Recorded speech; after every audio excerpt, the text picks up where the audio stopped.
2030 세대의 경제 생활을 들여다보는 MZ적 시점 시간입니다.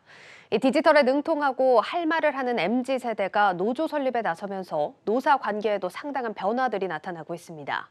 이들은 왜 노조를 만들고 또 어떤 변화를 일으키고 있는지 양현주 기자가 취재했습니다. 성과급 지급 기준이 무엇입니까? SK 하이닉스 4년차 직원이 CEO에게 보낸 메일입니다. 실적은 개선됐는데 왜 성과급이 그대로인지에 대해 당차게 목소리를 낸 겁니다.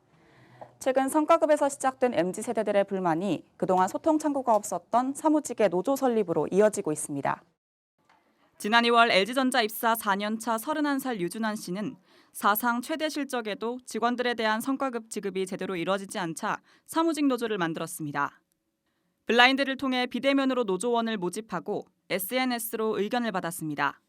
2020년도 성과가 안 좋았던 것도 아니고 오히려 최대 실적을 이루었고 했는데도 이제 직원들에게 정당한 분배를 하지 않는 게 많이 문제라고 생각해서 좀 시작하게 됐습니다.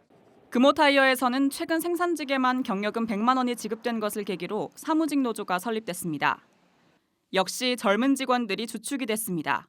좀 경영상의 좀 어려움을 바탕으로 어느 정도 이제 일반직의 사무직이 좀 희생을 강요한 것도 있고 어느 정도 이제 수용한 부분도 있는데 그 과정에서 이제 기능직이랑 어느 정도 이제 대우의 차별이라든지 조직이 없다 보니까 또 우리의 소통의 창구의 부재라든지 좀 이런 부분이 좀 느껴서 MZ세대는 회사를 평생 직장으로 여기지 않고 이직에도 적극적인 만큼 불만을 표시하는 데 주저함이 없습니다. 또한 요구사항에 있어서도 기존 노조와 차이가 있습니다. 생산직 노조들이 정년 연장을 가장 우선시한다면 이들은 조직 문화 개선이나 합당한 성과급 지급 등에 집중합니다. 공정한 보상과 합리적 조직 문화를 더 중시하는 겁니다.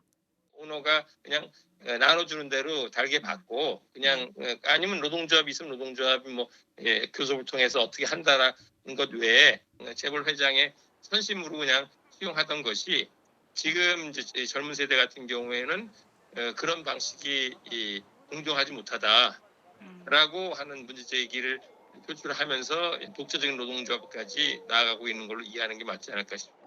농성이나 파업으로 대변되는 기존 노조의 모습도 찾아보기 힘듭니다. 실제로 비교적 젊은 구성원으로 이루어진 네이버 노조의 경우 딱딱한 노조 이미지를 탈피하기 위해 별명을 붙이고 밝은 분위기의 굿즈, 포스터 등을 제작해 이목을 끌기도 했습니다. 하지만 일부에선 MZ세대 중심의 사무직 노조가 또 다른 갈등을 부추길 수 있다는 우려도 나옵니다. 이제 MZ세대를 대상으로 최근에 이제 대상을 한정시키는 경향이 있는데 이렇게 되면은 또 다른 세대 간의 갈등이 유발되거나 고조시킬 수 있는 부분이 분명히 좀 있고요. 전체 그 산업의 이면 그리고 구조적인 부분들을 좀 같이 좀 봐야 하는데 야심차게 시작한 MZ세대들의 노조 활동이 세대 간 갈등을 넘어 조직에 활력을 불어넣을 수 있을지 주목됩니다. 한국경제TV 양현주입니다.